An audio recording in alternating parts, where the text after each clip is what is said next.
ऐसा नाम छंद साम पी,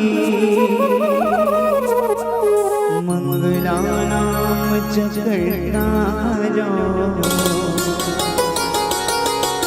वंदे वाणी विनायको, सर्व मंगल मांगल्ये शिवे सर्वार्थ साधिके,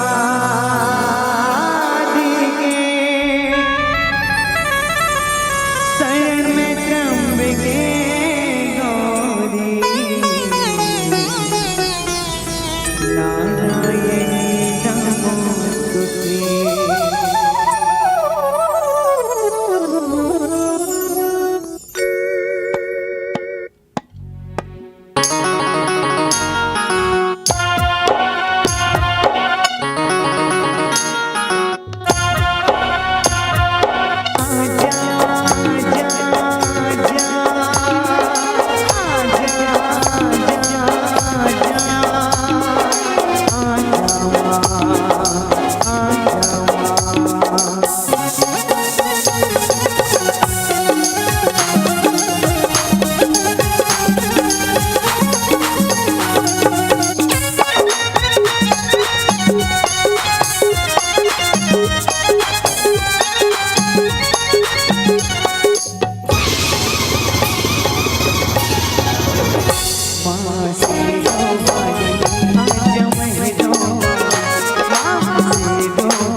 मेरी भक्ति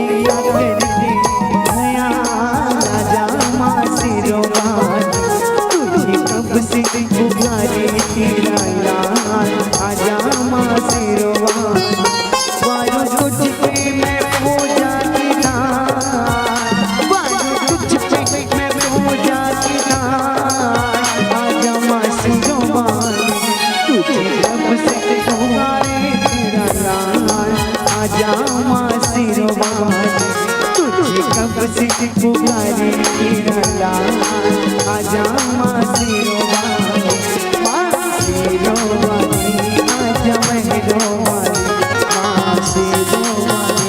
आजा मेरो मासीरो आजा मेरो मासीरो आजा मेरो आजा मासीरो आजा मेरो आजा मासीरो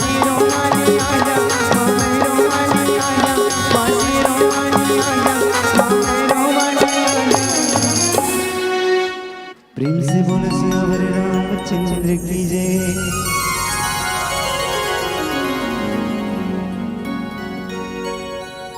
यत्र यत्र रघुनाथ कीर्तनम तत्र तत्र कृतमस्तकांजलिं वाष्पवारि परिपूर्ण लोचनम मारुतिं राक्षसानाथम। वंदन मेरी मातृधरक, वंदन देश की माटी को, वंदन मेरे पुण्य प्रदेश को, वंदन पावन परिपाटी को, वंदन पूजनी गुरु चंदन को, पिता माता सुखदात्री को, वंदन संत समाज शरण को, राम रसिक बड़भागी को, राम रसिक बड़भागी को, वंदन श्रोता वंदन वक्ता, वंदन मानस के अनुरागी को, वंदन मानस के अनुरागी को। देवी सजनों मातम सभी राम अनुरागी धनुरागी, आप सबके श्री चरणों में कोटि कोटि प्रणाम सादर निवेदित है, स्वीकार करिएगा।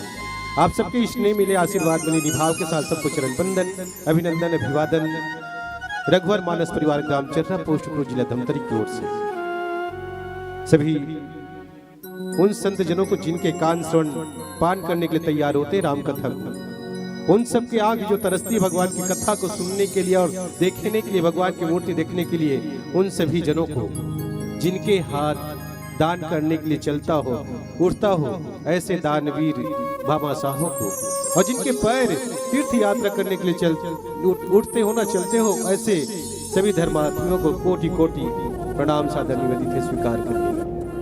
हम भाग्यशाली है कि आपके गांव में आमंत्रण पर ये दूसरी बार अवसर बना है, और अवसर को वाकई में आप सबको ही समर्पित करना चाहता हूँ। ये जो प्रसंग मिला हुआ है ना, वो रावण और अंगद संवाद के प्रसंग नहीं है, बल्कि यहाँ पर कोई प्रसाद जो है वो हमारे आपके लिए ही है, हमारे जीवन के लिए है, और किसी और के लिए नहीं है। कहीं पर राम कथा होती है, कहीं पर मानव सम्मेलन होता है या प्रतियोगिता होती है ना, ये कोई किसी के लिए नहीं होता है, बल्कि हम अपने लिए क्या ले पाते हैं इसके लिए ही होता है। ये जो प्रसंग हो गया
चाहता था कि उद्घोषक महोदय हमारे प्रिय मित्र और हमारे अपने, जिनके मधुर वाणी से यह समा बंधती है और पूरे समा को बांधने के लिए सफल सारथी के भांति इस धर्मरथ को सही दिशा दशा देने के लिए प्रयासरत मेहनत करने वाले हमारे उद्घोषक महोदय को कोटि कोटि अभिवादन। उनके बगल में बैठे हुए ज्ञान के आसंदी ग्रहण किए हुए मैं तो ये कहता हूँ, अक्सर हर मंच में कहता हूँ कि कोई निर्णायक की भूमिका निर्वहन करना कोई सहज नहीं है, बल्कि कठिन काज है। कठिन काम को भी सहज रूप से स्वीकार किए होते हैं।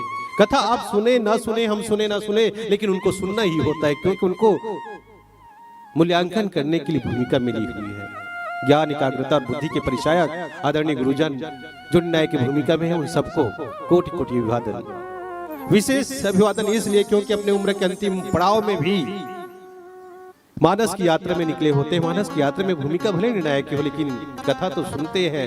यह कथा जहाँ पर होती वहाँ पर उनकी उपस्थिति होती है। आदरणीय श्री टोकेलाल देवांगन जी और उनके साथ और बैठे हुए सभी निर्णायक जनों को कोटि कोटि अभिवादन।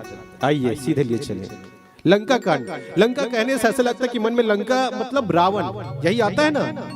जब भी हम लंका की बात करते हैं, लंका की अगर बात आ गई, वो शब्द आ गया, तो रावण हमारे मन मस्तिष्क में आ जाता है। रावण ही होगा, रावण की बात होती है। लेकिन नहीं, यहाँ पर रावण के साथ साथ राम के दूत भी है, और वो दूत कोई नहीं सामान्य व्यक्ति नहीं, बल्कि अंगद जी महाराज है। और अंगद कौन है? बाली के पुत्र है। और बाली कौन है? रावण के मित्र है। अब देख लीजिए कितना विचित्र है ना। रावण के मित्र के पुत्र उनके साथ है, उनको समझाने के लिए गया हुआ है। और समझाने के लिए क्या कि बोले कि भैया तुम जो कर रहे हैं ना वो सही नहीं है, बल्कि मैं राम के दूत बन के आया हूँ, राम की संधि शांति के दूत बन के आया हूँ, शांति संधि करने के लिए आया हूँ। बस इतनी सी बात है, इसके छोड़ कुछ भी नहीं है। लेकिन रावण की समस्या क्या है? जब उनके बीच बहुत सारी बात होती है और बात होती है, तो एक उन्होंने शपथ ले लेते हैं, एक चैलेंज करते हैं, अर्थात चुनौती देते हैं रावण को। और जब चुनौती देते हैं तो उनके अंतिम परिणाम में जो होता है ना, गोसाई महाराज उसी को लिखे हैं। भूमि न छाड़त कपि चरण देखत रिपुमद भाग, कोटि विघ्नते संत कर मन जीवनीति न त्याग। जिस प्रकार से हजारों तकलीफ मिलने के बाद भी, कष्ट मिलने के बाद भी संत नीति के मार्ग को नहीं छोड़ते हैं, वैसे ही अंगद के पैर को जमीन, ये भूमि छोड़ नहीं जाती। बस ये भावार्थ है। तो बात किस समय की है? बात उस समय की है जब ये दूसरा वानर है रावण, लंका में रावण के सामने चर्चा करने वाले अंगद है। इससे पहले हनुमान जी महाराज भी आया हुआ था। जब हनुमान जी महाराज आए ना, तो उस समय सेतु नहीं बना था समुद्र के ऊपर, वो उड़ के आया था और संदेश वापस पहुंचाया। और संदेश पहुंचाने के बाद समुद्र के ऊपर पुल बांधकर राम जी और उनके वानर सेना लंका पहुंच गए। और पहुंचने के बाद युद्ध से पहले एक और उनका प्रयास हुआ और संदेश राम जी ने रावण के पास भेजा, अंगद के रूप में भेजा, शांति दूत के रूप में भेजा। और रावण की यही समस्या है। दोनों के बीच में बहुत सारे बात हुई, परिचय हुआ। परिचय होने के बाद बहुत सारे बातें हुई, यहाँ तक तो अंगद जी महाराज इतने चतुर आदमी है, चतुर भक्त है भगवान के, वो तो स्पष्ट कह दिए रावण सहित जितने वहां पर बैठे हुए थे ना, उनके रावण के सैनिक और मंत्री सभी को एक ही बात बोल दिए, महाराज आप तो कुछ भी नहीं हो। एक गुलर के फल होता है ना, गुलर के फल, उस फल के अंदर बहुत छोटे छोटे बीज होते हैं और बीज के साथ बहुत सारे कीड़े होते हैं और वही छुप कर रहते हैं, वही जीवित रहते हैं। वैसे आप लोग लंका में सब छुप कर बैठे हुए हैं, एक गुलर के फल के जैसे और कुछ भी नहीं। जितने आपके सैनिक दिख रहे हैं ना, वो छोटे छोटे कीड़े हैं और यही सुरक्षित है। और मैं तो वानर हूं, मैं तो बंदर हूं, उस फल को खाने आता है मुझको। जब ये बात उन्होंने कह दी तो रावण को यहाँ पर लग गई ये बात और बोले कि तुम तो मेरा अपमान कर रहे हो, मेरा अपमान कर रहे हो, अब शायद तुम नहीं बचोगे। लेकिन उनके अंदर में एक डर पैदा हो गया है। डर इसलिए पैदा हुआ कि इससे पहले हनुमान जी महाराज आया था और हनुमान से उन्होंने 6 प्रश्न कर लिए थे। कह लंकेश कवन तय कीसा, किसके बल लाले सी बन कीसा, तुम किसके बल पाकर अशोक वाटिका को उजाड़ दिए, और कौन हो तुम, कौन से ऐसा अपराध किया था मेरे राक्षस गण जिसको आपने मार दिया? क्या तुम मेरे बारे में नहीं सुने हो? क्या तुमको अपने प्राण की कोई बाधा नहीं है, कोई डर नहीं है? ये रावण हनुमान जी महाराज को जब उन्होंने बोला कहीं के बल घाले से बन कीसा, अपने बल दिखा दिया, अपने स्वामी के बल दिखा दिया था और लंका को दहन करके चला गया था। एक डर ये है, पहला बंदर जो आया था लंका को जला दिया, और दूसरा बंदर है पता नहीं क्या करेगा। ये लंका को तो गुलर का फल बोल दिया है और सबको कीड़े मकोड़े बोल दिए हैं, और कीड़े के राजा इसी को रावण भी होगा, वो भी वहीं रहता है। तो समझ नहीं पाया रावण, सोचता कि क्या करूं मैं, क्या होना चाहिए। अब क्या होना चाहिए, इसके दोनों के पीछे बहुत सारे दुर्बात हुए, बहुत सारे बातें हुई, और रावण की एक ही समस्या है। समस्या ये है जो उनको समझाने के लिए जाता है उन्हीं को समझा के भेज देता है उल्टा, लेकिन समझता नहीं है। एक बात बोला सुनता था, एक बार की बात करे। एक गांव के एक आदमी, गरीब आदमी, एक दिन में 50-100 500 कमाने वाला आदमी के एक बार 1 करोड़ के लॉटरी लग गई। अब बताओ, आप सब बताओ कि कन्हों 500 100 50 कमाने वाला अगर 1 करोड़ दे दी तो का हो जाए? या तो पागल हो जाए खुशी के मारे, या तो खुशी के मारे मर जाए, या तो हार्ट फेल हो जाए, इतना पैसा नहीं देके। और देख रिश्ते होई कि नहीं होए। जब वो गरीब आदमी की लॉटरी लगी ना, तो सरपंच ने पहली पता चली, सरपंच ने पता चली तो सोच पड़ गई, कैसे करूं, कैसे बताऊं। जाके बता दूं तो बेचारा खुशी के मारे पागल मत हो जाए, और उल्टा हो जाए, या तो हार्ट फेल मत हो जाए, मर मत जाए। सोच पड़ी का करूं कहीं के, तो अपन गांव के जितना पंच सरपंच सबों को इकट्ठा करी, सब मुखिया में इकट्ठा करी, बोली भैया फलाना आदमी के 1 करोड़ के इनाम लगे, लॉटरी लगे, कैसे करना चाहिए। मोर समस्या ये है कि मैं बता नहीं सकता हूं, जाके बता दूं खुशी के मारे पागल हो जाए। देखकर ऐसे कहा किया जाए कि मैं बता भी सकूं और पैसा उपयोग कर सके। सब कोई सोचिस विचार करिस। देख जब विद्वान व्यक्ति रहीस, विद्वान व्यक्ति बोलते चिंता मत करो महाराज, एक काम मोला देव, मैं जाके समझाऊं और कुछ भी नहीं होगा। विद्वान व्यक्ति रहीस, पंडित आदमी, जब वो बोली विश्वास दिलाइस कि मैं बता सकता हूँ कहीं के ना, तो बोले ठीक है ही जा समझावे कहीं के, लेकिन ध्यान रखबे वो आदमी कुछ भी मत हो और सही ढंग से करके बतावे कहीं के। बताए वर्गीस, जब बताया वर्गीस तो पहले पूछिस के पैसा कमा लेता एक दिन में। बोलिस भैया एक दिन में कभी 50 कमा लेता हूँ, कभी 100, कभी 200, अच्छा मौका है, सीजन है तो 500 भी कमा लेता हूँ, और कभी कभी काम नहीं लगे तो कुछ भी नहीं मिले। समझ में आगे कर औकात करते हैं 500 तक के। जब ये बात ना समझी तो आदमी बोलते समझायल गए थे, बोलते कि मान लो मैं तुले एक बार में 10,000 दे हूं तो ते का करबे बता। बोलिस भैया ते मोला 10,000 देवे तो सीधी सी बात है, मोर घर में लइका है ना लइका है, साइकिल चिल्लाते पहली साइकिल ले दूं कर मन बर 5-6-7 हजार के, 5 तो कपड़ा लत्ता ले दूं, लइका मन खुश सब कहीं ठीक हो जाए। समझाने वाला ये बात अच्छा लगे कि ये समझना ना सरल हो गए, समझना सीख गए। तो एक और बात बोली, चलो रहन तक 10,000 रहन तक, मान लो 50,000 दे तक का करबे। जब 50,000 बोलिस तो महाराज अगर ते मोले 50,000 देवे तो ओका फिर से बोलते नहीं, 50 की जगह मान लो 1 लाख दूं तब का करबे। 1 लाख बोलिस तो बोलते सेकंड हैंड मोटरसाइकिल कैंसिल हो जही, नया वाला 60,000 वाला मोटरसाइकिल ले लूं, बाछी लइका मन पर रेंजर साइकिल ले लूं, और बाछी तो कपड़ा लत्ता ले दूं। बराबर समझात पहुंचते 1 लाख तक बात समझा रही। बोलते मान लो 1 लाख के बजाय मैं तो 50 लाख दूं तब 50 लाख बोलिस तो भैया पहले तो घर चकाचक बनाऊंगा, मोटरसाइकिल की जगह में कार ले हूं, घर वाली बर गहना गोरी सोना चांदी के आभूषण ले हूं, कपड़ा लत्ता हो जाए, सब बराबर हो जाए, कोई चिंता नहीं है फिर जिंदगी के। 50 लाख तक पहुंचिस, अंतिम में अब 1 करोड़ बचे हैं तो बोलते रुक 50 लाख किनारे कर, मान लो तुला मैं 1 करोड़ दे हूं तब का करबे। जैसे 1 करोड़ की ही तो आदमी एक कन सोचे बात बोलते, मान लो ते मोला 1 करोड़ देवे तो आधा ला मैं तोला दे दूं, तोला दे हूं कि तू ही बेहोश हो गया। समझैया बेहोश हो गया। कहे कि मतलब मोरे कहा है कि रावण की यही समस्या है, जो उनको समझाने के लिए जाता है उन्हीं को समझा के उल्टा भेज देता है, और होती दुर्गति उनकी ही होती है। हनुमान जी महाराज समझाने गए, उनको उनके पुंछ में आग लगाने बोल दिया, लंका जल गया। देखो पुंछ में आग जलाने कहा और लंका जला लिया। रावण सोच पड़ गया, मैं तुमको पुंछ में आग लगाने के लिए बोला हूँ, लेकिन इसको अगर कुछ कह देता हूँ तो पता नहीं क्या करेगा, इसलिए उसके अंदर में डर भी है, और डर के कारण बोलता है कि तुम जैसे तुम्हें यहाँ पर लवारी झूठ बोलना नहीं देखा हूँ। उसके अंदर की बात अंदर फिर से कुछ बोलकर उनको चिढ़ाने का प्रयास किया। अंगद जी महाराज बोलता है, महाराज अब काम नहीं चलने वाला है, मैं एक चुनौती देता हूँ आपको, स्वीकार कर लीजिए। मैं आपको नहीं बल्कि आपके इस सभा में बैठे हुए जितने भी सभासद है, चाहे वो छोटे सैनिक क्यों ना हो, मैं अपने पैर को यहाँ पर रखता हूँ। अगर कोई एक सैनिक उठा देगा तो मैं चला जाऊंगा वापस, या राम वापस चले जाएंगे। जो मम चरण सकस सठ टारी, फिर ही राम सीता मैं हारी। मैं अपने पैर को यहाँ पर रखता हूँ, और रखने के बाद तुम्हारे कोई इस सभा के कोई भी एक छोटे से व्यक्ति भी आके मेरे पैर को अगर थोड़ा सा उठा दे तो राम चले जाएंगे, मैं सीता को हार जाऊंगा। एक भाव, सीता को हार जाऊंगा, ये सामान्य बात नहीं है। अंगद जी महाराज बहुत बड़ी बात कह दिए हैं।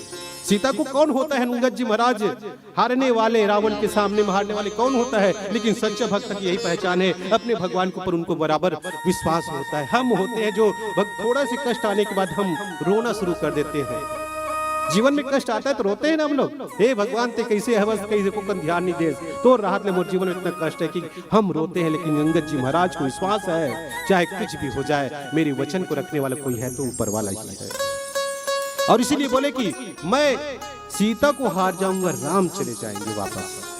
ये बात बोली। कोई संत ऐसे भी बोले इसको, फिर ही राम सीता मैं हारी। ये भी बोले कि फिर जाएंगे राम और सीता चले जाएंगे, मैं हार जाऊंगा, मतलब मैं यहीं रह जाऊंगा, ऐसा भी बोले। लेकिन कोई ऐसे संत भी बोले, देखो कितना भाव निकल गए, दो भाव। एक ये बोले कि राम चले जाएंगे मैं सीता को हार जाऊंगा, दूसरे भाव ये कि सीता और राम चले जाएंगे मैं हार जाऊंगा, और तीसरा भाव ये किसी संत ने बहुत सुंदर सी बात बोले कि सीता राम और मैं चले जाएंगे तू हार जाएगा। ये भी भाव है। तू हार जाएगा मतलब क्या है, अरे किसके चरण को छूना चाहिए, भगवान के शरण में जाना चाहिए, और तू किसका चरण उठा छू रहा है। ये भी भाव हो सकते। कई लोग कई भाव दिए, लेकिन इसी वचन हनुमान जी महाराज अपने पैर को रख दिए सभा में, ये कहकर अब यहाँ पर जो अंगद जी महाराज रख बोल तो दिए, लेकिन उसके वचन को निभाने के लिए भूमि को भी आगे आना पड़ गया था। अरे पहली बार नहीं, 2 बार।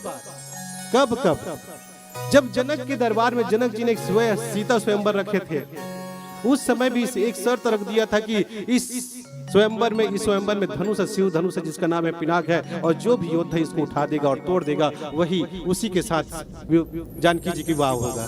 ये शर्त रख दिया गया था। हजारों लाखों वहां पर राजा आए, द्वीप बहुत सारे द्वीप के राजा आए थे, सब उठाने का प्रयास किया लेकिन किसी से नहीं उठा। तो उस समय किसी चिंतक ने बहुत सुंदर से चिंतन किए कि ये उठ क्यों नहीं रहा है। नहीं उठने के 2-3 कारण है, लेकिन बहुत भाव रूप से जो जिन्होंने चिंतन किया वो चिंतन ये था कि उस धनुष को उठाने के लिए सभी प्रयास किए, सभी राजा एक साथ मिलकर प्रयास किए, लेकिन माता जानकी इस धरती की इस भूमि की बेटी है, इसलिए उसकी माँ अपने बेटी की इज्जत बचाने के लिए उस धनुष को पकड़ के रख ली थी, इसलिए किसी ने उठा नहीं पाया। ये माँ है जो अपने बेटी के अपने संतान की चिंता करते हैं। भूमि न छाड़त कपि चरण देखत रिपु मद भाग। नहीं तो विश्वास नहीं होता। याद करके देखो, एक मैं बहुत सुंदर सी कहानी बता रहा हूँ, ये सच्ची कहानी है, एक माँ और बेटा की कहानी, सच्ची कहानी। एक गांव है, गांव की एक माँ की ही कहानी है। हम अपने माँ बाप को माने या ना माने, उनको सेवा करें ना करें, लेकिन माँ बाप अपने कष्ट के समय भी अपने संतान को भूलते नहीं है। अपने कष्ट, उनके कष्ट के समय वो अपने आप को सामने ला कर रख देते हैं। एक समय की बात, एक गांव है, पलारी नाम के गांव है, वहां पर एक ही बेटा एक बहू उनके थे, और उनके 1-2 नाती उनके साथ वो रहती थी। और रहने के साथ साथ उनके बेटा और बहू जो बचता था खाने के बाद उन्हीं को खाने के लिए देते थे। जे जगह हम कोठा कथन न गाय गरुड़ बांधन उहर रहे बर सोए बर जगह दे, और बाँच जाए खाना तो दे खाए बर, नहीं तो भूखी रह जाए बेचारी। लेकिन ओकर मन में कभी अपन बेटा के लिए कभी कुछ भाव नहीं है, इससे गलत भाव नहीं है। इससे एक दिन ऐसी हुई कि बेटा बहुत सारे पैसे इकट्ठा करे के बाद दूसर शहर चल दी, भोपाल चल दी, छत्तीसगढ़ छोड़ के भोपाल चल दी खाए कमाए बर। कुछ दिन अच्छा बीते के बाद ओकर जीवन में एक समस्या आई। समस्या ये हुई कि कोई कारणवश पुलिस ले जाके पकड़ के ले गए, और लेके एक बाद वो जेल में डाल दी। अनजान शहर में कोई छोड़ैया नहीं मिली। लेकिन ये बात एक खबर होकर माल पता चल गई कि बेटा जेल में बंद हो गए, छोड़ैया कोई नहीं है।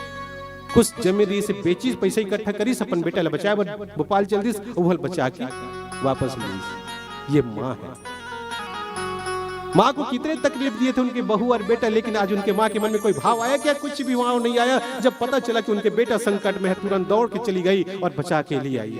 भूमि न छाड़त कपि चरण। इसी प्रकार से ये भूमि है ना, कपि के चरण को छोड़ नहीं रही है। क्यों नहीं छोड़ रही है? कारण ये फिर ही राम सीता मैं हारी। ये अंगद ने कह दिया था, फिर जाएंगे राम सीता को मैं हार जाऊंगा। आइए एक सुंदर भजन पश्चात चर्चा करने का प्रयास। भरत प्रिय रामचंद्र संग देह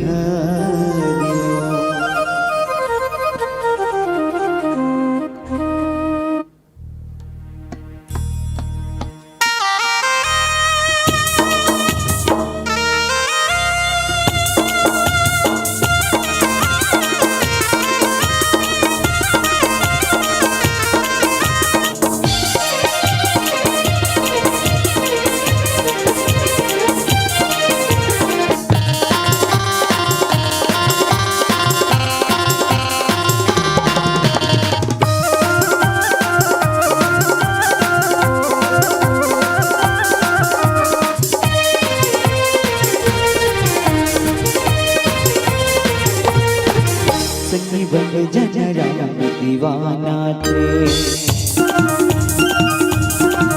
संगी बन जन राम दीवाना थे गाने तुलसी की बहन रे गाने तुलसी की बहन रे दिल माँ पे जन दे संगी दिल माँ पे जन दे संगी मेरा जन चल जाए मेरा जन चल जाए मेरा जन चल जाए संगी बन जन राम दीवाना थे संगी बन जन राम दीवाना गाने तुलसी के बहन रे गाने तुलसी के बहन रे दिल माँ पे जन दे संगी दिल माँ पे जन दे संगी मेरा जन चल जाए मेरा जन चल जाएगा मेरा जन चल जाएगा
अब झलकर सकी न गाने में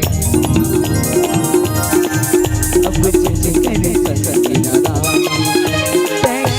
तुलसी के बहन गाने तुलसी के बहन दिल माँ पे जन दे संगी दिल माँ पे जन दे संगी मेरा जन चल जाए मेरा जन चल जाए मेरा जन ढल जाए ना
अब झलकर संगी न गाने अब झलकर संगी न गाने गाने तुलसी के बहन रे गाने तुलसी के बहन रे दिल माँ पे जन दे संगी दिल माँ पे जन दे संगी मेरा जन चल जाएगा मेरा जन चल जाएगा मेरा जन चल जाए संगी बन जन राम दीवाना थे संगी बन जन राम दीवाना गाने तुलसी के बहन रे गाने तुलसी के बहन रे दिल माँ पे जन दे संगी दिल माँ पे जन दे संगी मेरा जन चल जाए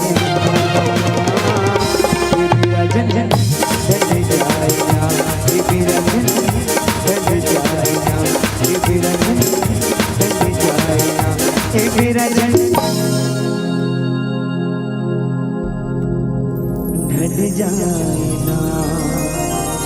भरत प्रिय रामचंद्र संगरे हारियो। देवी सजनों मातम बहनों, भूमि ने छाड़त कपि चरण देखा रिपु मद भाग, रावण के अभिमान चला गया। जब किसी कोई भी योद्धा अंगद जी महाराज के पैर नहीं उठा पाए और ऐसा लग रहा था कि पृथ्वी पर भूमि पर अंगद जी महाराज के पैर चिपक गया है और वो भूमि उनके पैर को छोड़ नहीं रही है। जब ऐसे महसूस हुआ ना तो सब वहां पर राजा जो बैठे थे, लंका के राजा रावण, उनकी मद अहंकार वहीं पर टूट गया कि हे भगवान, अब फिर से गलती हो गई है ना। एक गलती तो हनुमान के साथ होने से अब दूसरी गलती काकर साथ हो गई, अंगद जी महाराज के साथ। और अंगद को मालूम था राम जी के प्रभाव।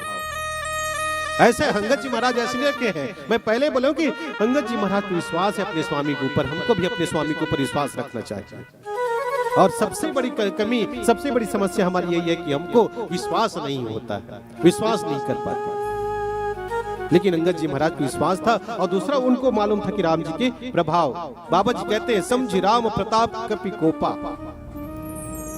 राम जी के प्रभाव को जानकर उन्होंने अपने पैर को वहां पर रोप दिया है। सभा माजपन करी पद रोपा। प्रभाव को जानकर, देखो प्रभाव को जानकर कैसे, एक बहुत सुंदर उदाहरण रामचरितमानस में मैं बताता हूं। परशुराम जी आप सब जानते हो कि नहीं जानो, जानते हो ना।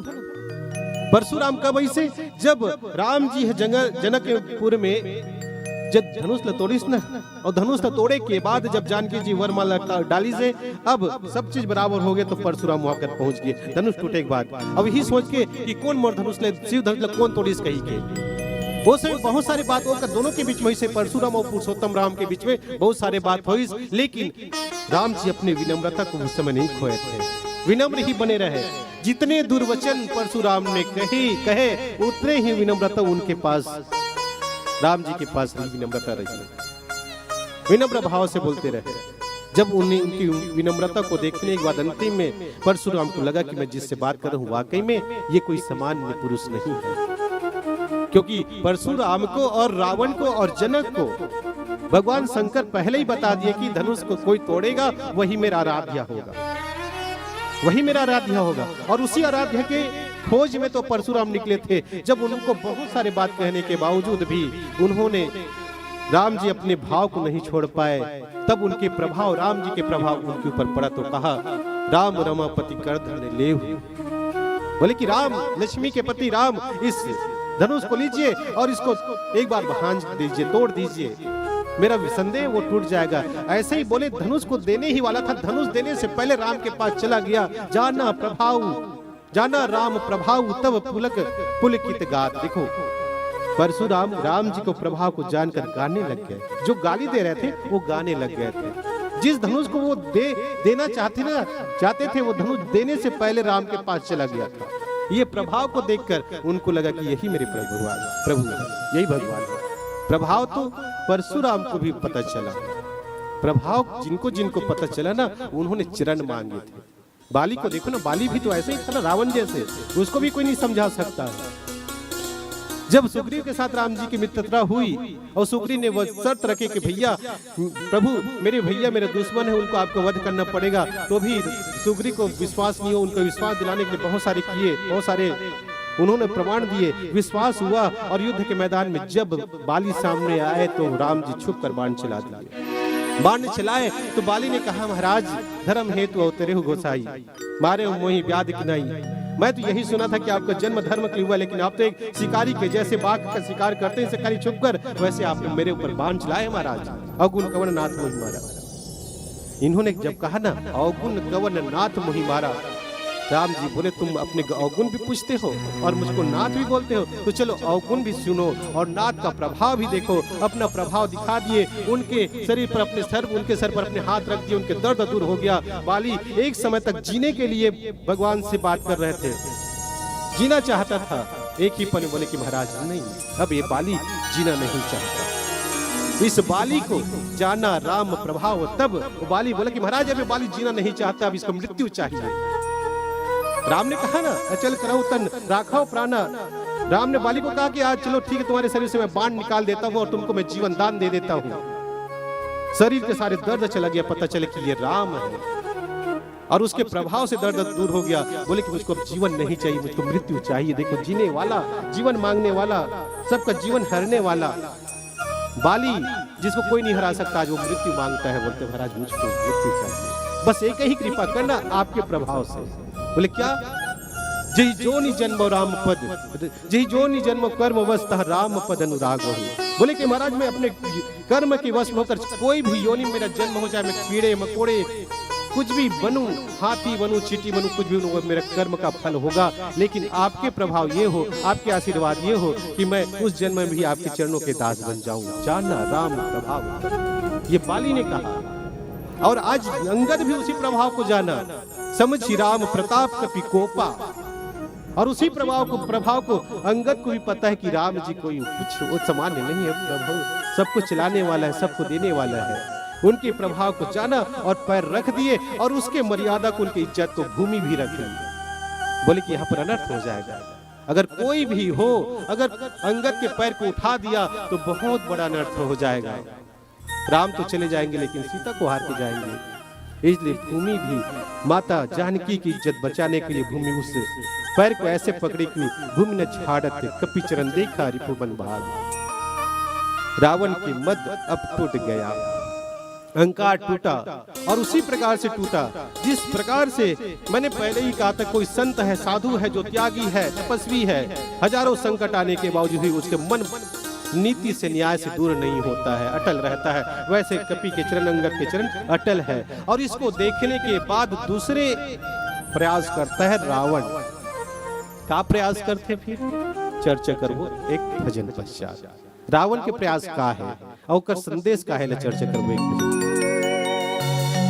भरत प्रिय राम चंद्र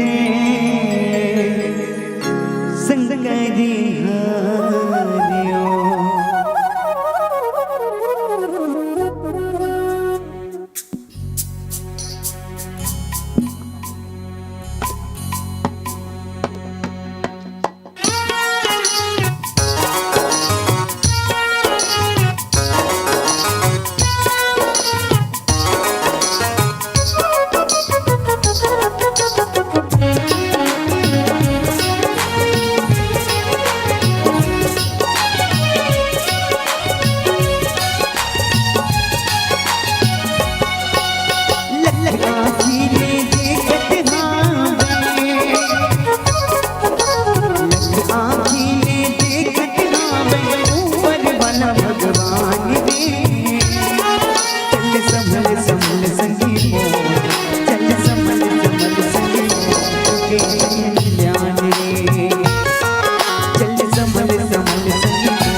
धीरे धीरे संगी चुके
भगवान रे चल संभल संभल संगी हो चल धीरे धीरे संगी हो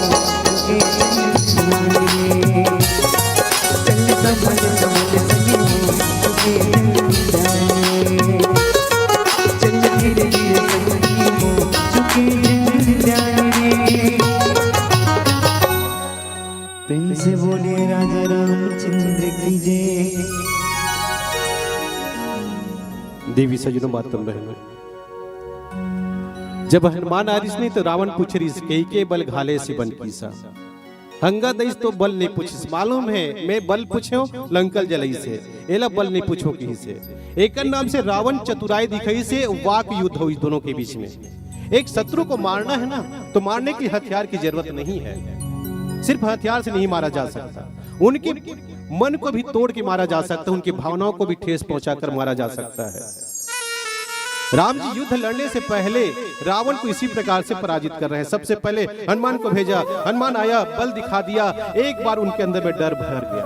दूसरी बार अंगद आया, अंगद उनसे बात करके वाक युद्ध में उनके हर एक शब्द, अंगद जी के हर एक शब्द उनके तीर जैसे उनके सीने पर गड़ रहा था।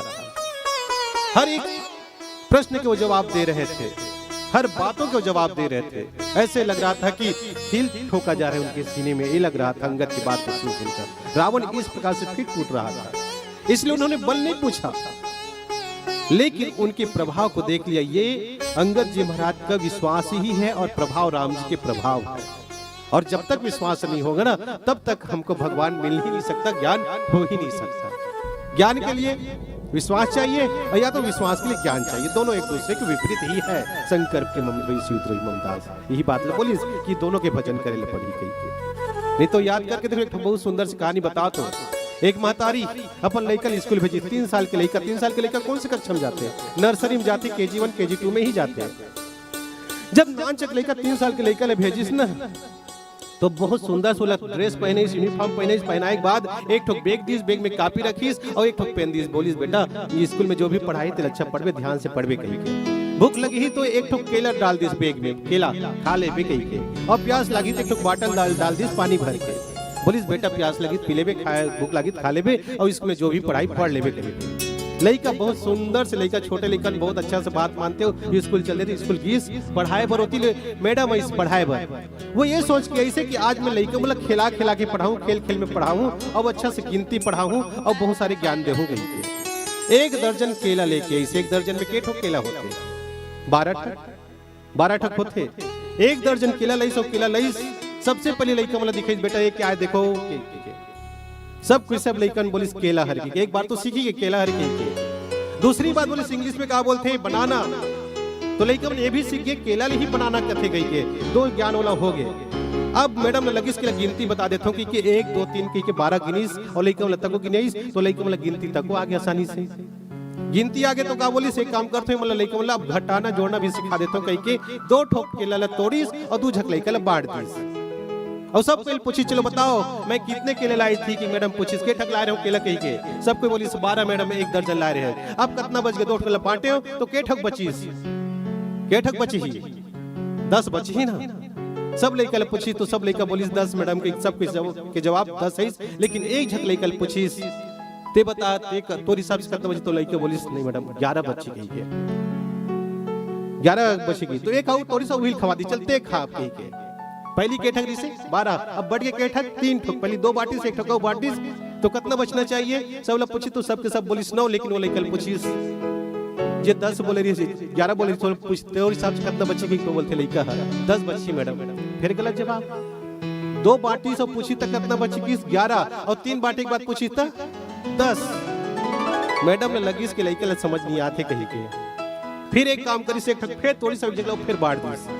अब कुल मिला के ठक बढ़ गए, बच गए बाटीस के ठक 4 बढ़ गए और बची ही कितना? 8।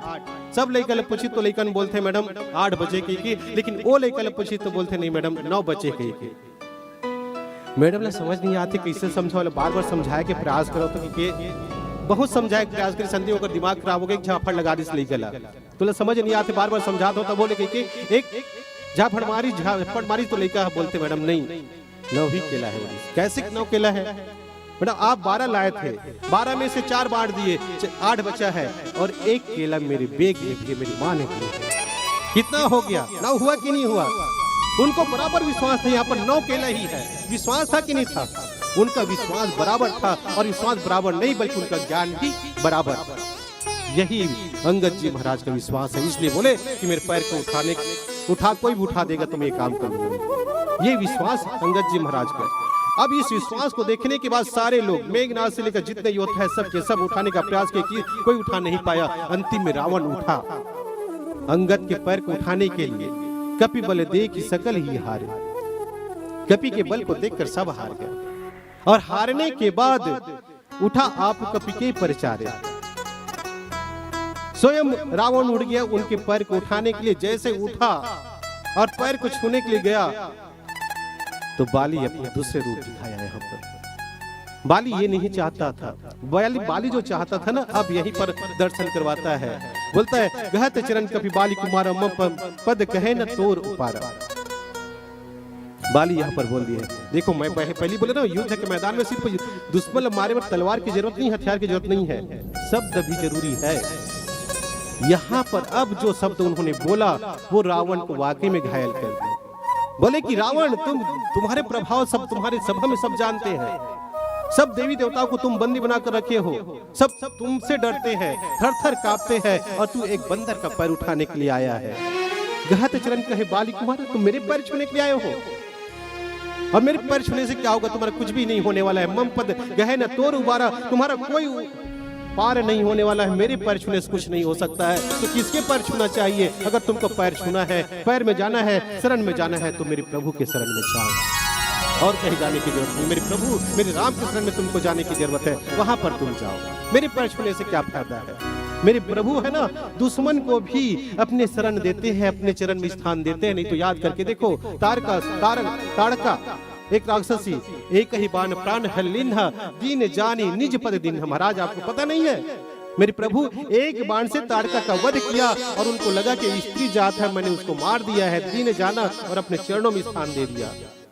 नहीं मालूम महाराज, मारा जरूर, लेकिन अपने पैरों में उनको स्थान दिया है। देखो, मालूम था उनको कि ये तो स्त्री जात है, ऊपर से राक्षसी है, इसलिए अपने चरणों में स्थान दिया था। बाली को भी मारने के बाद अपने चरणों में स्थान दिया। बाली भी वही मांगा है, और जो सच्चा भक्त होता है वो भी शरण मांगता है, चरण मांगता है। नहीं तो याद करके देखो, भरत जी महाराज उनको क्या चाहिए? गोसाई महाराज जी तो नामकरण करते समय कह दिए, विश्व भरण पोषण कर जो ताकर नाम भरत हो। राजा बना दिए नामकरण में ही। उसकी माता ने कैकेयी ने भी राजा बनाने की सारी भूमिका बना दी, राम को वनवास भेज दिए, राम भरत राजा होगा बोल, लेकिन उन्होंने सिंहासन को लात मार दी। राजा बन जाते हैं अगर उनके मन में लालच होता तो, लेकिन उन्होंने नहीं बोला, उन्होंने स्पष्ट बोल दिया, इस भरत को नहीं चाहिए। अर्थ न धर्म न काम रुचि गति न हो चाहो निर्माण। इस भरत को न तो धन चाहिए, न धर्म चाहिए, न कुछ भी चाहिए, कोई गति नहीं चाहिए, कोई काम नहीं, कामना नहीं उनके पास, कुछ भी नहीं चाहिए। और मांगने के लिए आप हम सब सबसे पहले संपत्ति मांगते हैं, धर्म अर्थ ही मांगते हैं। हम सब ये चारों को मांगते हैं। कब कब? जब जवानी होती धन के पीछे भागते हैं, जवानी ढलती धर्म के पीछे भागते हैं। जब शरीर में दर्द आ जाता है तो बोलते हैं महाराज अच्छा गति कर देवे की गति मांगते हैं। और जब प्राण निकलने वाला होता है, हजारों दर्द शरीर में होता है, तो बोलते हैं महाराज जन्म मरण से मुक्त कर देना। ये चारों को हम मांगते हैं। भरत बोले कि ये मुझको चारों नहीं चाहिए। तो क्या चाहिए भरत, ये तो बताओ। भरत बोला अगर देना है महाराज तो एक ही चीज देना, इस भरत को बार बार जन्म देना, बार बार मृत्यु देना, और जब भी जन्म देना तो राम जी के चरण देना, उसको प्रेम देना। जन्म जन्म रति राम पद यह वरदान न आन। इस भरत को ये दे। देखो क्या मांगा उन्होंने? चरण नहीं मांगा ना। कहने का मतलब क्या है? जिन्होंने राम जी के चरण में गया है, शरण में गया है, भगवान उनके ऊपर कृपा किए हैं। और यही बात अंगद जी महाराज कहता है कि रावण, इस कपि के पैर में शरण में आने से कोई फायदा नहीं है। अगर तुमको कुछ चाहिए, वाकई में जाना है, तो मेरे प्रभु के शरण में जाओ, वही शरण देते हैं, उन्हीं की कृपा होगी। घस राम चरण सट जाई, सुनत फिरा मन अति सकुचाई। ये अंगद जी की बात, और इस बात को सुनने के बाद वाकई में उनके जितने अहंकार है, मद है, दूर हो गया। और एक बार फिर से रावण शर्मसार हो गया, बोले कि छोटा सा बंदर मुझको शर्मसार कर दिया। ये है अंगद जी महाराज, ये विश्वास उनके पास अपने प्रभु के रख दिए। बस तो मैं ये कहना चाहता हूँ, मैं कहने का मतलब यही तात्पर्य कि हमको अपने विश्वास रखना चाहिए अपने प्रभु के ऊपर, अपने स्वामी के ऊपर। संकट के समय काम कोई आएगा तो वही आएगा, भले दर्द देगा, कष्ट देगा, लेकिन आएगा तो वही प्रभु ही आएगा। कोई नहीं रहेंगे तो भी वही रहेंगे। और वही काम अंगद जी ने कहा। रावण और अंगद के बीच में बहुत सारे बातें हुई, बातों में शर्त चुनौती सब हुआ, और अंतिम में संदेश रावण को अंगद ने यही दिया कि अगर जाना है शरण में तो राम जी के शरण में जाओ, और वापस आ जाते हैं। इस प्रकार से प्रसंग को मैं विराम देता हूँ, और पीली बत्ती के संकेत हम सबको भी, मुझको, हमारी मंडली को भी आप सबसे जाना यहाँ से विदा लेके। तो आप सब ने बहुत मन से सुना, मुझको लगा कि सब बहुत भाव से सुन रहे थे, और ये आशीर्वाद, सुनने का आशीर्वाद आप सबने दिया, तो बहुत बहुत धन्यवाद, साधुवाद। आइए अंतिम भजन के साथ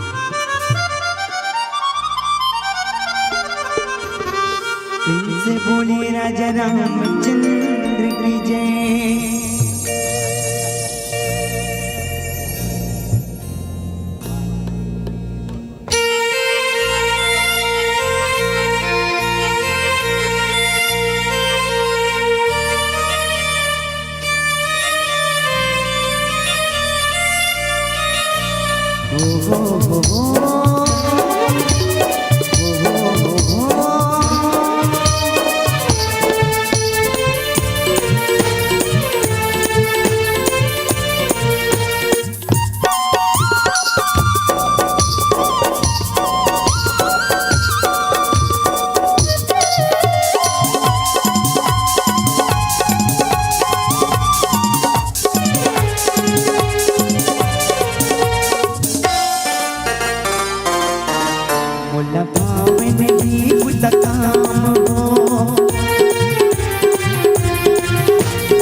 राम सिया रामा जगत में साज हो, राम सिया रामा जगत में साज हो। मुल्ला भावन की पुतकाम हो, गावत रही तोरी नाम हो। मुल्ला भावन की पुतकाम हो, गावत रही तोरी नाम हो। हर घड़ी सजो तोरी नाम, राम सिया रामा जगत में साज हो, राम सिया रामा जगत में साज हो।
जगत में साज हो राम सिया रामा, जगत में साज हो।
बैठे बैठे गोड़ फिरा के सबसे निवेदन है जिगर जिगर मन पास दो टन आना सब लोटा जिगर दोनों हाथ ऊपर और किस्मत ऊपर जे अपन दोनों हाथ ला उठाई और ऊपर वाला जल्दी उठाई तरक्की भाई गलत मत समझ तो उठाना ठीक है उनके हाथों में लग जाए अब देख लो सब जना मुहर मन की घलो उनके हाथों में लग जाए अलीगढ़ सभा मन जो राम जी तालियां बजाए उनके हाथों में लग जाए अलीगढ़ वाला सभा मन वाला जो राम तालियां बजाए जो राम जी तालियां बजाए जो राम जी तालियां बजाए जो राम जी तालियां बजाए जो राम जी तालियां बजाए। अच्छा ताली हो गई अब गाना गाना है सब ठीक है ना और संग में गाओ ना हाँ तो बोलो तू ही मन लगा था गाओ ना तो पहली मैं गाता हूँ करवा गाने ठीक है जय जय जय बजरंग बली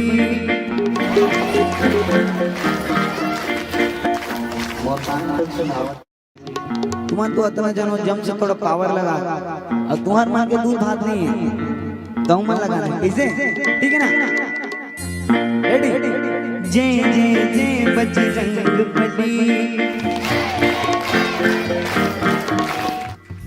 और थोड़ा जम से अपन मन के क्षमता है अपन मन जितना ताकत लगाबो उतना ज्यादा आवाज है ठीक है ना मोर आंखी से तो बच जाओ लेकिन ऊपर वाला सब झलना देगा ठीक है ना जय जय जय बजरंग बली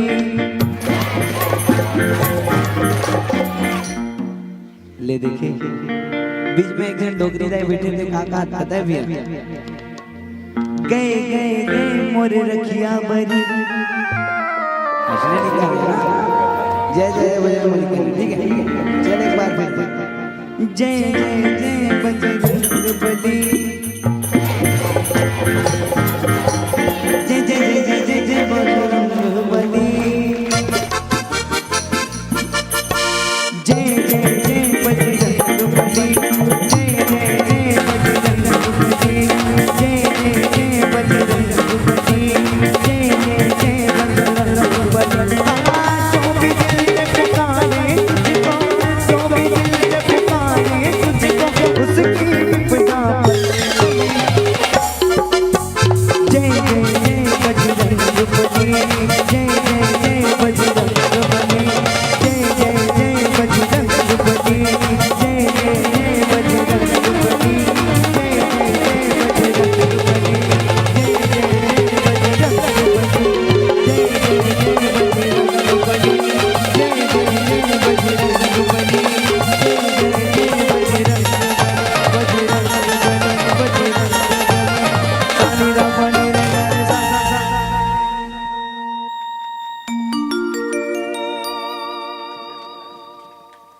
अच्छा जेन जेन वाला बने लागी सोई थोड़ा जन गरहा वाला ताली बजा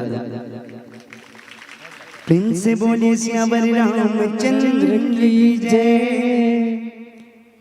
ताली की गूंज बहुत दूर तक जानी चाहिए। संगीत सुना है, संगीत सुना सुर बिना रे, सुर सुना है और भाव सुना है भक्त बिना रे, और भक्त सुना है श्री राम की बिना रे। बहुत सुंदर संगीत, ताल में मात्राएं और राग में स्वर और संगीत में लहर हो तो फूल की महक से प्यारा लगता है ये संगीत का महल। बहुत बढ़िया आपने प्रस्तुत किए भैया श्री R.D. साहू जी की। हम तो तारीफ करबो तो कम पड़ जही। काबर भारत में एक जिन है R.D. बर्मन, तो हमला गर्व से कह लगता कि हमारे पास है R.D. साहू जी, जो मानस की पटल में एक बड़े वक्ता के रूप में नाम आते। ऐसा हमारे ख्याति प्राप्त श्री R.D. साहू जी। सचमुच में आप मानस दर्शन आप करा रहे थे। हम बाकी तो सब मानस सुनते हैं, जितने भी ये मानस दर्शन जीवन अर्पण के व्यतीत तो जुड़े हैं ना, मानस दर्शन ही इन लोग कराते हैं। ऐसे ऐसे व्यक्ति इसमें जुड़े हुए हैं। बहुत सुंदर प्रस्तुति आपकी। और आपकी समारोह में श्री बिहारीलाल यादव जी, विष्णु साहू जी की ओर से 201% राशि आपको समर्पित किया है। और इसी कड़ी में छवि यादव सोनभट्टा से है 100 रुपये की राशि आपके द्वारा चर्रा मानस परिवार को दिया गया है। और दूसरी कड़ी में देवान साहू बहरा की ओर से 20 रुपये की राशि रघुवर मानस परिवार की कर कमलों में आपको समर्पित किया गया है। बहुत सुंदर प्रस्तुति, बहुत सुंदर भाव आपने हमारी जन मानस के साथ जो देखिए चैतन्य, आप वास्तविकता में चैतन्य है, आपके बहुत भविष्य उज्ज्वल है। आप जैसे छत्र छाया में है R.D. साहू जैसे व्यक्ति के बिल्कुल आपकी हम मनोकामना करते हैं उज्ज्वल भविष्य की। आइए और विदाई के साथ साथ हम जोड़ते हैं। विदाई के लिए मैं सादर आमंत्रण कर दूं श्री बिहारीलाल यादव जी, जो मानस दर्शन जीवन अर्पण का संयोजक है मंडल, उसको मैं सादर आमंत्रण करूँ। और साथ में लखन वर्मा जी, जो मानस मंच की एक अच्छी उद्घोषक के रूप में आप सामने आए हुए हैं। आप दोनों मित्रों से निवेदन है, आपकी कर कमलों से आपके ही मित्र को आप सादर इस बेला में विदाई करेंगे। बहुत सुंदर से पले है दोनों का। देखो ये आप लोग ऐसे सुनहरे वक्त बहुत कम दिखने को मिलता है। आज पूरा छत्तीसगढ़ देख रहे होंगे कि आज R.D. साहू जी ने पीवर भट्टा के उस मानस मंच में, उस दिव्य महाकुंभ में क्या इतिहास रचा है। उस प्रसंग के साथ आपने बहुत सुंदर, हमने बहुत से उस प्रसंग के साथ ज्ञान लिए हैं। इस महाकुंभ के मेला में आपने तो स्नान किया है, साथ साथ हम सभी को आपने गोता लगाए लिए है। इसके लिए बहुत बहुत धन्यवाद, बहुत बहुत धन्यवाद। इस फूल को महकते हुए गुलदस्ते में सजाए रखना, इस फूल को महकते हुए गुलदस्ते में सजाए रखना आगामी वर्ष का आमंत्रण है। बस इसे यादों में बसाए रखना, बस इसे यादों में बसाए रखना। बहुत सुंदर से ये घड़ी और विदाई की जब घड़ी दी है तो सहज ही आँखों में एक नमी, एक आंसू झलकते हैं। ऐसे व्यक्तित्व को जो हमारे मानस पटल में, जो हर मंचों में, बड़ी बड़ी मंचों में जिनकी प्रतीक्षा रहते हैं, आज वो हमें अमूल्य अपना समय प्रदान किया है। श्री D.R. साहू जी अपने मानस परिवार के साथ श्री रघुवर मानस परिवार चर्रा 150 किलोमीटर से सफ़र करके आप हम सब के बीच आए और 150 किलोमीटर जाना है, मतलब कुल मिला के 300 किलोमीटर आप दूरी तय करे हो। आज बहुत बढ़िया राम के पथ में लगे हो, बिल्कुल आप सफलता मिली। बहुत सुंदर आज बेला। और आमंत्रण कर दूं मैं मानस परिवार को, श्री शिव सुमन मानस परिवार भेराई, आप प्रेस द्वार पर आकर के हमारी आमंत्रण की प्रतीक्षा करेंगे। श्री शिव सुमन मानस परिवार भेराई, आइए बहुत सुंदर के साथ यावेल श्री राम के सारथी ये साधक लोग हैं जो कहीं न कहीं एक ऐसे भाव हम सबके साथ जुड़े रखे। श्री R.D. साहू जी मानस